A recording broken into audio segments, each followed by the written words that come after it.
তীব্র সামরিক উত্তেজনার মাঝেও ইরানের সরকার এখনও শক্ত অবস্থানেই রয়েছে, এমনটাই বলছে মার্কিন গোয়েন্দা সংস্থাগুলোর সর্বশেষ মূল্যায়ন। রয়টার্সের প্রতিবেদনে জানানো হয়েছে, সাম্প্রতিক কয়েক সপ্তাহে যুক্তরাষ্ট্র ও ইসরায়েলের একাধিক হামলা এবং ইরানের কিছু শীর্ষ নেতার মৃত্যুর পরও দেশটির ক্ষমতার কাঠামো ভেঙে পড়ার কোনো লক্ষণ এখনও দেখা যায়নি।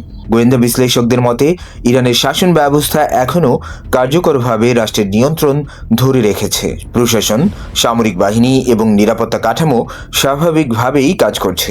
এছাড়া ইরানের ভেতরে সক্রিয় কুর্দি মিলিশিয়া গোষ্ঠীগুলোর দিকেও নজর দিয়েছে গোয়েন্দা সংস্থাগুলো। তাদের মতে, এসব গোষ্ঠীর কাছে বর্তমানে পর্যাপ্ত জনবল বা অস্ত্র নেই, যা দিয়ে তারা সরকারের জন্য বড় ধরনের হুমকি তৈরি করতে পারে। এই পরিস্থিতিতে কেবল বাহ্যিক সামরিক হামলার মাধ্যমে ইরানের সরকার দ্রুত পতনের দিকে যাবে এমন সম্ভাবনা এখনোই দেখা যাচ্ছে না বলেই মনে করছেন মার্কিন গোয়েন্দা বিশ্লেষকরা। তবে মধ্যপ্রাচ্যের এই উত্তেজনা কোথায় গিয়ে থামবে আর ভবিষ্যতে পরিস্থিতি কোন দিকে মোড় নেবে, সেটি এখন বিশ্ব রাজনীতির বড় প্রশ্ন হয়ে দাঁড়িয়েছে।